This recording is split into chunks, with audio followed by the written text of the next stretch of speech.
Alabama fan, huh? Hold on, I gotta move something in my office. Just give me a second here. Okay. All right. Let me get that over there. What a rivalry, right?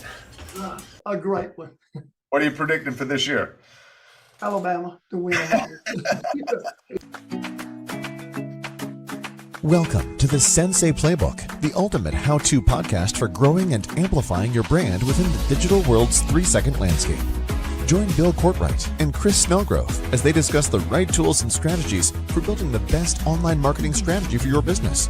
Tune into leading business leaders who share information and impart inspiration on providing smooth customer experience and successfully scaling your venture. This is your chance to achieve rapid growth in the highly competitive online market. Let's get this episode started with your hosts, Bill and Chris.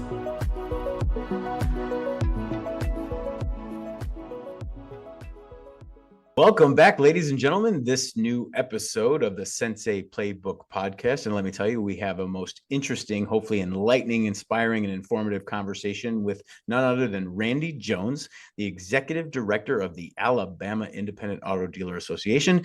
Randy's a special guy. He's been serving automotive dealerships and professionals for basically his entire life. He's going to tell us a lot about that as a career professional in the automotive industry and a real thought leader and influencer in leadership for independent auto dealers nationwide. Randy brings a very unique perspective that I have no doubt our listeners and viewers are going to find extremely impactful.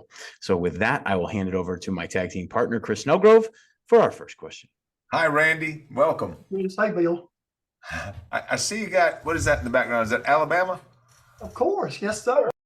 Alabama fan, huh? Hold on, I gotta move something in my office. Just give me a second. Yeah. Over there. What a rivalry, right?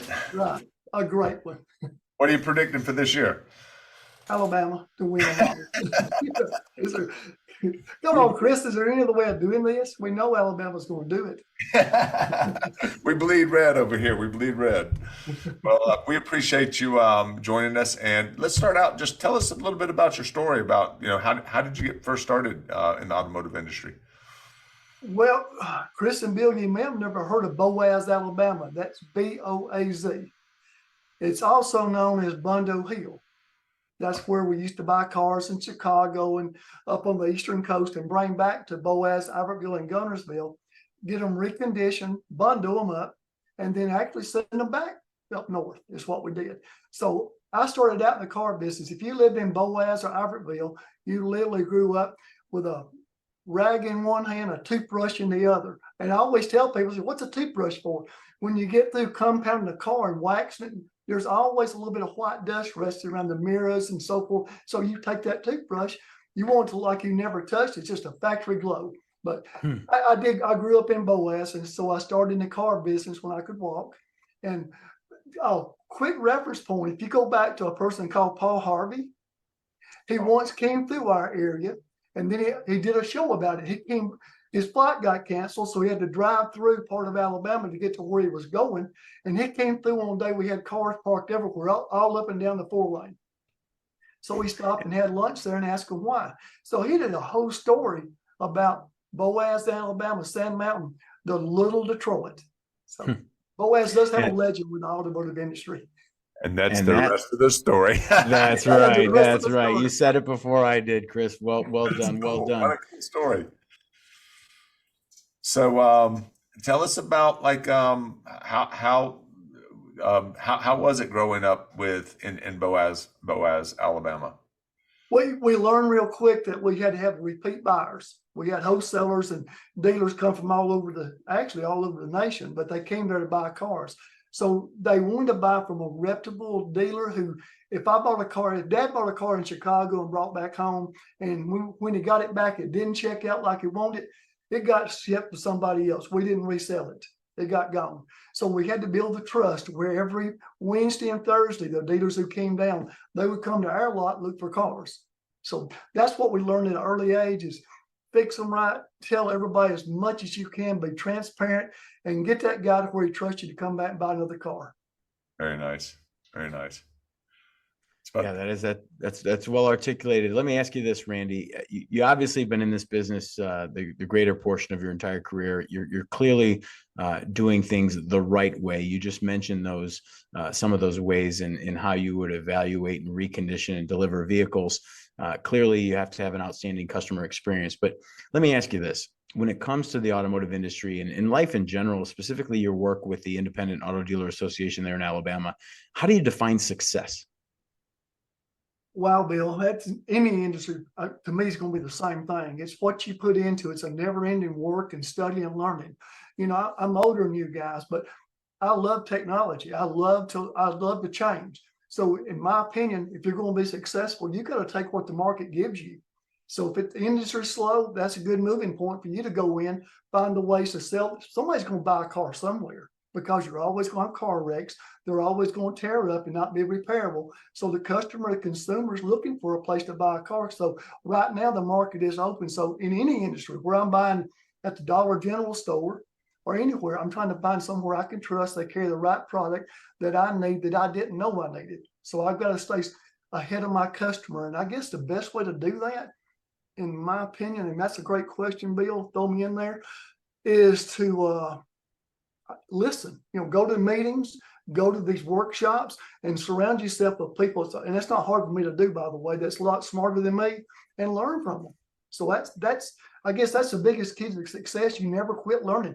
Like Tiger Woods, I read his book. He hit the ball more when he became a professional than he did when he was learning. He worked harder as a professional to keep his game going and move above than he did when he started practicing. So the automotive industry, any field's the same way. You don't hit that plateau where you stop. You always move and be top in your industry. would you Amen, brother. I know Chris has something to say about continuous learning. Go ahead, pal. Well, I just have a question about the association. Would you equate it to, say, a mastermind? Bill and I belong to an agency mastermind of 260 agencies where we come together. We come together 3 times a year, and there's 3 weekly meetings online, and that allows us to access 260 other agencies' minds and really for best practices to stay up to date on the most effective strategies in the industry that we do. But is the association similar to a mastermind of joining the minds together for the best practices? Chris, I guess it's actually the same foundation. What we try to do is bring in like-minded dealers that want our association, our state, our area to grow and be prosperous, and let the used car industry be very transparent for the customer. Say, I go to Alabama and buy a car because all I hear is good things. Are always on top of stuff. And I always try to bring the right vendors in. And for an example, I push all the time that we are going to be, this is no doubt in my mind, we're going to be the best state in the nation to buy a used vehicle, and the best state in the nation to raise your family in the market to pass your dealership down to. We're going to be there because we're going to do it right. Being a car dealer is a hard job. Knowing what to buy, how to buy, and do that. It takes a lot of studying. So you're right. You got to surround yourself with those type individuals. So Alabama, we work throughout the whole state working with dealers, but we don't stop there. We go to national. NIADA brings so much from the table. I learn more from Ohio, Texas, Mississippi, Tennessee, and Florida than I do anywhere. From the mistakes other people make, I try not to make those same mistakes. I do, though. I do. Honestly, we all do trip and fall. But I try my best to learn from other people, just like what you're talking about. Interesting. And there's a lot of regulation in your industry that you got to stay current on, right? We do. And, one of the things the association does by bringing the like-minded people here is we always invite legislators to come to our meetings. I always invite them. And once these legislators see these guys and understand how they work, and all we're trying to do is make the market better for the consumer. And most of our legislators don't pass bad bills on purpose. They pass bills that don't work because they don't know any better.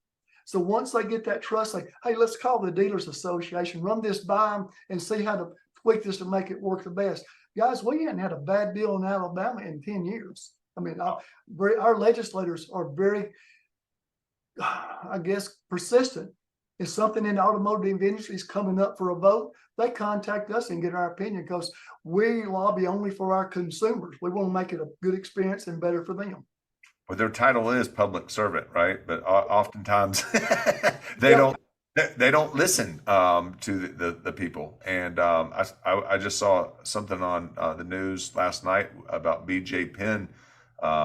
He's the former UFC fighter, lives in Hawaii, and he's going back and forth between the people, the politicians in Hawaii, because he said they're making decisions on Maui without even consulting the people. And he goes, public servants are supposed to listen first and then create laws. And they're creating laws around this Maui in the aftermath of the Maui fires that's quite disturbing. They're creating legislation without talking to the people. So that's an important point. It is. And Chris and Bill, I didn't preempt this to ask you if I could say this, but I will. You can cut it out, okay? There's an author in Alabama named Andy Andrews. And about 7, 8 years ago, I was in Washington, D.C., and one of the legislators said, hey, you're from that state where that guy wrote a book, How to Kill 11 Million People. And I thought, oh, my gosh, no. He said, yeah, it's from your state. So I came back, and he said, you got to read it. It's about 64 pages long. Guys, it's the best book you can read, just what you're just talking about, Chris. Understand, get out and vote. Be sure your legislator, he's there to listen to you. Yeah. And he makes the first paragraph in the whole book. And when you read the book, you understand how the 11 million come in. Wow. But the first paragraph says there's 460 legislators in Washington, D.C. that run our country, in essence, senators and congressmen, Supreme Court. Right. They all but about 4 or 5, a small handful, they tell us every 2 to 4 years they want to make the tax simpler and make it easier for the public. But guys, they never do. No. But if we voted the person in that said, this is your platform, I don't care if you're Republican, independent, left, right, or whatever, but you do what you say, I'll reelect you. If you don't, I don't want you to say it's because of Democrats, it's because of Republicans, it's because of the right wing, it's because of you. Right. So when you said that book, How to Kill 11 Million People, terrible title. But when everybody that should vote should read that. I took it to my pastor. He said, no. I said, you got to read it first. Then he read it. He said, oh my gosh. He said, that is so enlightening. But it's Andy Andrews. It's 64 pages long, and everybody should read the book. But you're exactly right. It's because they're there to serve us. And the better we educate them, the better they're going to do a job. So Definitely. In the past, we always told people, Chris, that we educate and legislate. That's what our job is. Right. But like you guys do now, our job is to educate, legislate, and motivate. Is to keep our leaders wanting to keep moving up and better themselves. Well, I'm definitely going to check that book out. Speaking of reading, who are some of your favorite authors and thought leaders? Well, let's see. Andy Andrews by far is one of my favorite motivational authors. Okay. And I even date back to Zig Ziglar. Loves it. Yeah, I liked one of his books on selling America. And it's a short book, a short story on selling America. But when I heard that story, I thought, this guy's right. If you don't like it here and you don't want to change it, get out. We're here to be the best country in the world. So I guess Andy Andrews is my favorite author. He's got a lot of motivational books that give us common sense, and he can put the understanding in his books to where you leave with something. Does he have a podcast by any chance? Or I don't know that at all. Okay, interesting. I got the opportunity to meet Zig at a breakfast before he passed, and that was cool. That was really cool. I've met Tony Robbins, and I met Grant Cardone. I met many of them, but Zig was one of my favorite. Yeah, he is. He seems like he's the father of all that. That's right. Yeah, that's right. Well, it's been interesting to hear not only, your story and where you came from. I couldn't help but understand better the fact that surrounding yourself with like-minded, driven, and ambitious people, and really having that relationship with a community that can not only help you professionally, but represents your best interests from a legislative perspective, is the reason the Alabama Independent Auto Dealer Association exists. And, the fact that you're the executive director says a lot about you and your character and your experience. And outstanding kudos to you on behalf of all of our listeners, Chris and myself especially. But let's lean a little bit into the future. You touched on something a moment ago, which piqued my interest, and you mentioned technology. As you know, Chris and I are digital marketers and career marketers who have evolved over the past 30 years from radio, TV, and print into the digital age. And, we're certainly quite comfortable in the digital age, in the age of technology, but we also know that a lot of changes have been made over the last 18, 24, 36 months. What do you feel like technology is doing specifically for the independent dealer? What do you like about it? And what are you hearing on the street? I hear a lot of dealers are concerned. They don't understand it is the reason. I think most of them are concerned. In the real life, if you don't take a hold of the AI situation right now, you're going to miss the curve completely. This is an awesome tool. It's out there. You might as well learn and use it and develop it to work for you. With AI, it's like the best person you could have working for you. Find out this for me, research this for me, do this for me. You set that routine up, they're going to do it all the time. So what I see today on my ups, people that call in, and people that show up, people that buy a car, people that don't buy the car, I can get that AI program to do a summary of every little point there and add to it, and actually ask it to show me stuff I need to ask the customer when they're on the phone, one, when they come in, number two, and before they leave out to buy a car. So the artificial intelligence is a tool that dealer cannot do anything but welcome aboard and learn how to use it. It's like riding a thoroughbred horse. If you learn how to ride it good, you're going to move just great and wonderful. And that's the way I feel about technology, and especially the AI program. Yeah, Well said. the dealers that are embracing it and seeking out the knowledge to understand it are the ones that are going to have the competitive edge, quite frankly. Chris, I agree. Just for a little example, we're trying to train our dealers nationwide how to do business tomorrow, 2 years from now. Well, right now, about 85% of our dealers, they'll get a hybrid car once every now and then, if they find a steal on it, and they'll sell it, but they don't truly understand the hybrid car efficiency, how it's going to work. 2 years from now, that's going to be on the marketplace because the new car franchises are going to that technology for electric and hybrid. So with AI, if I started using that now to adapt, to learn more stuff at the auctions, what does this car, right now, if I'm buying a Buick or an old Ford, I know some of the quirks and stuff, which ones to avoid and whatnot.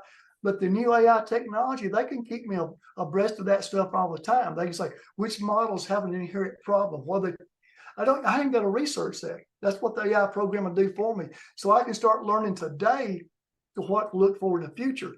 So as I go through and have my dealer meetings and go to my different programs, and I talk to vendors like AutoZone, Advanced Auto, O'Reilly's, all those people, I can learn their technology on how I can diagnose and repair the hybrid vehicle.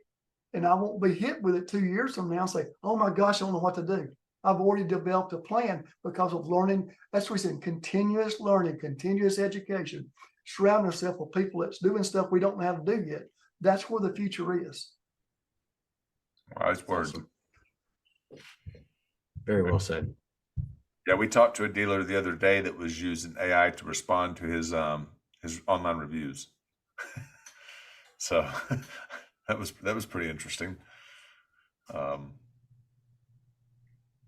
So Randy, what would you say to some of our listeners, whether from Alabama or any other state for that matter, that are committed to being the best dealer they can be? They're committed to growth, whether they're buy here, pay here, bank rate, traditional, subprime, doesn't really matter. What do you say to a dealer that's on the fence about joining a state association?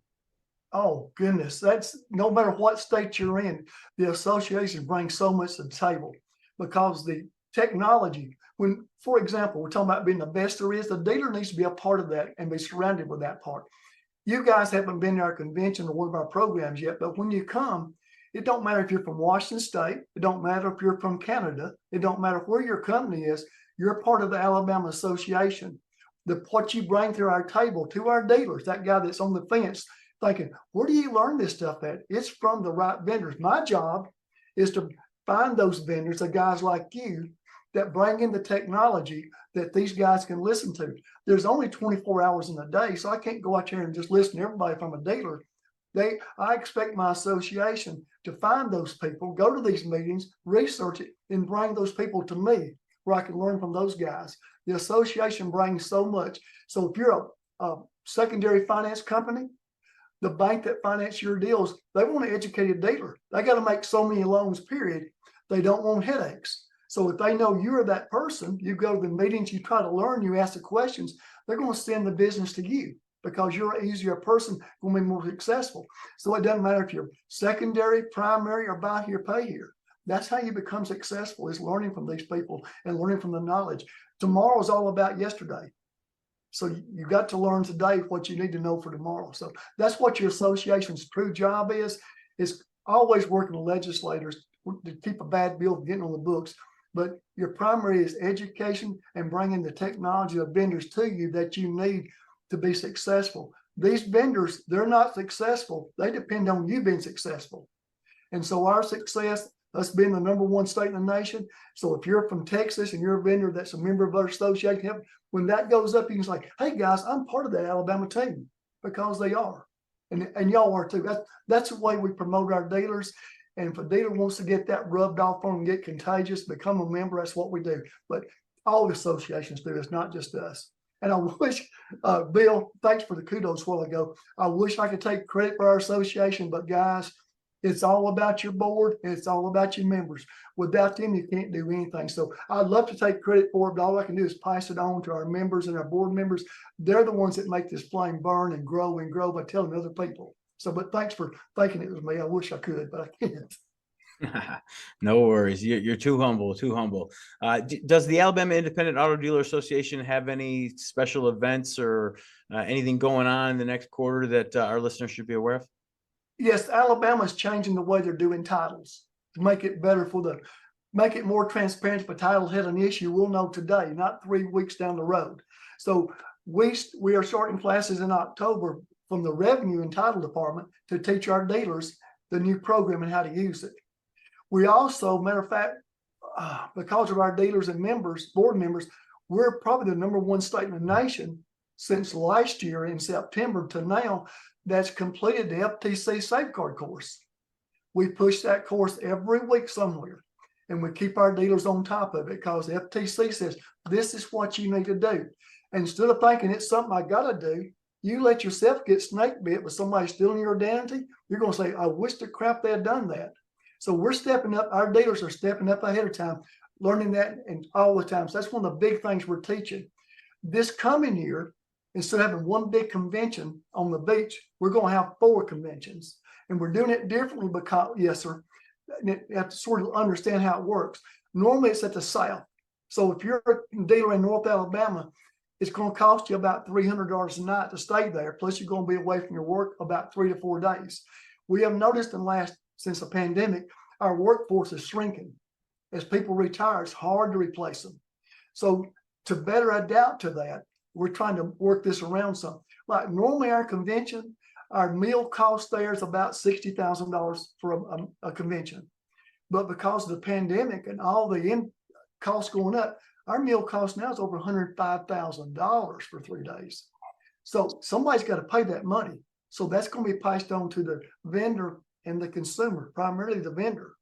So to make that work a lot better and make it where more people can come, we're going to have a meeting, the same type classes for 1 day in North Alabama.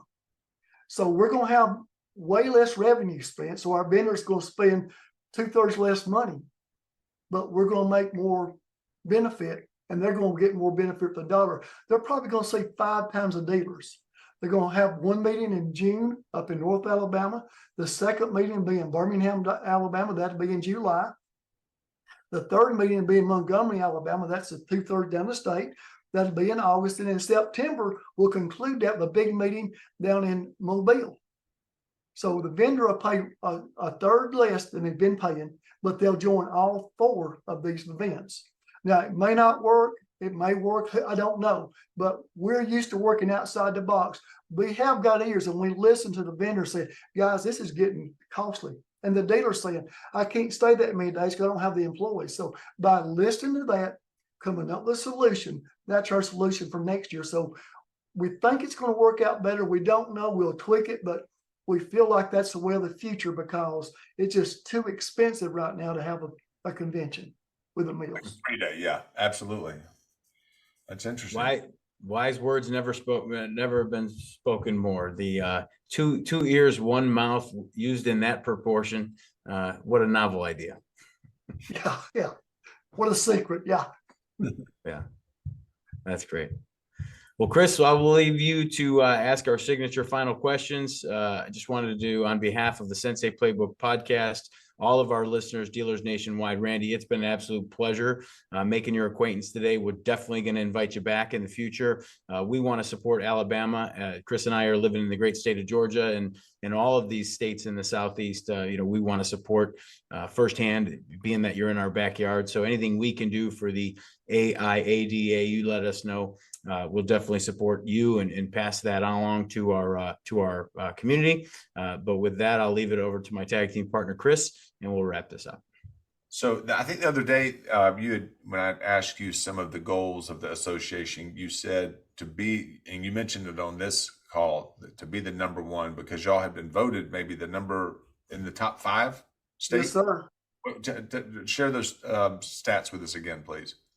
Right now, because the Attorney General, if any state has an issue, the way they rate how your state's working nationwide is talking to your Attorney General and seeing how many problems you're getting reported from dealers that's doing things wrong. So all states do this, not just us. We have a close relationship with our Attorney General. So if they report a problem to us, a dealer's got an issue, so far 8 out of 10 of them aren't dealers.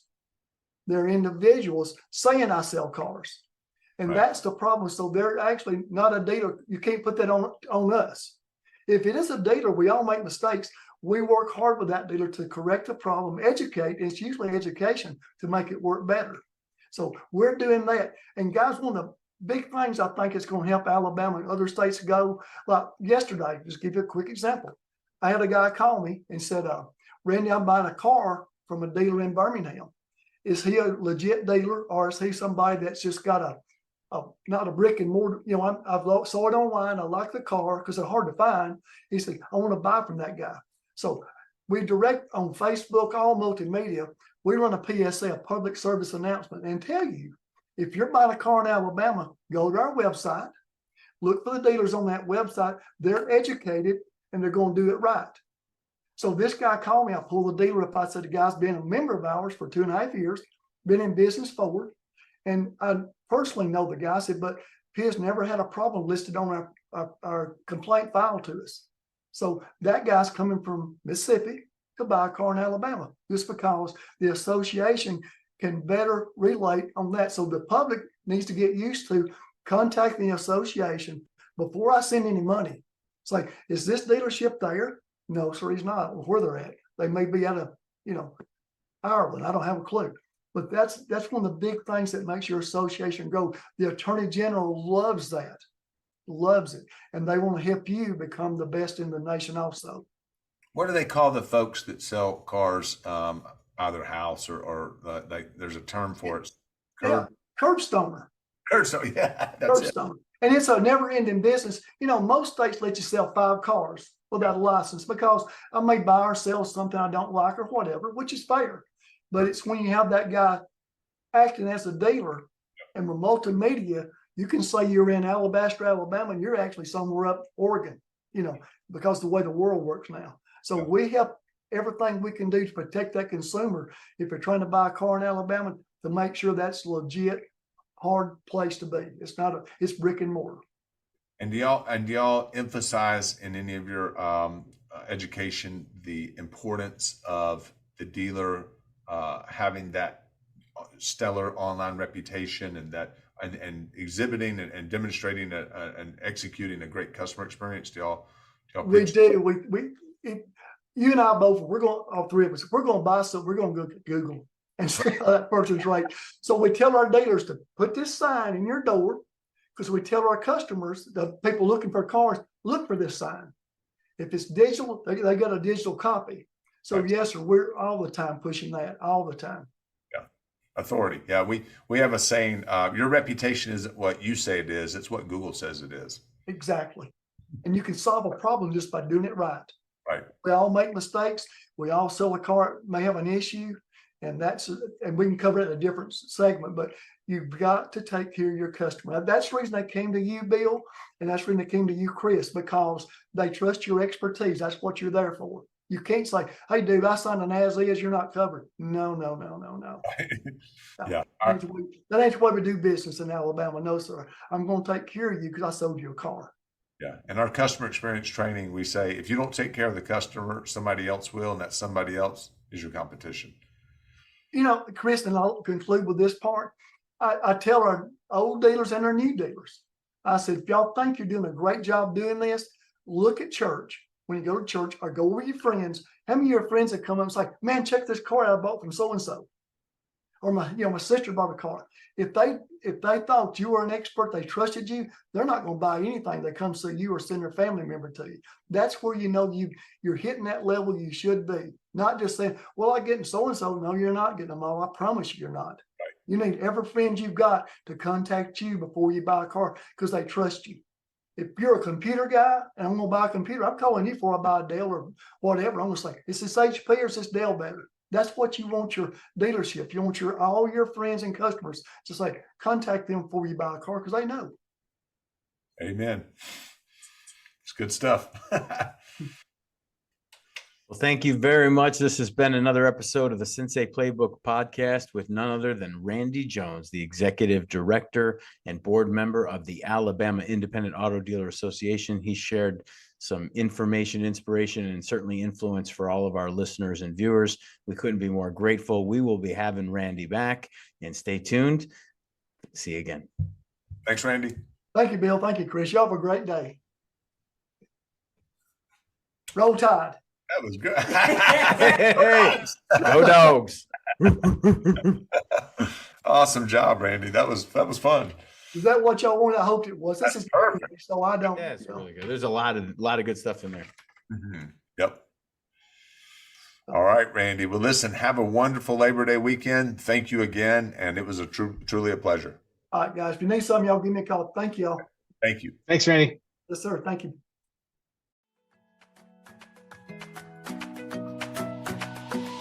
That's all for this episode of the Sensei Playbook. May these strategies help you build a powerful business roadmap and dominate the online marketplace right now.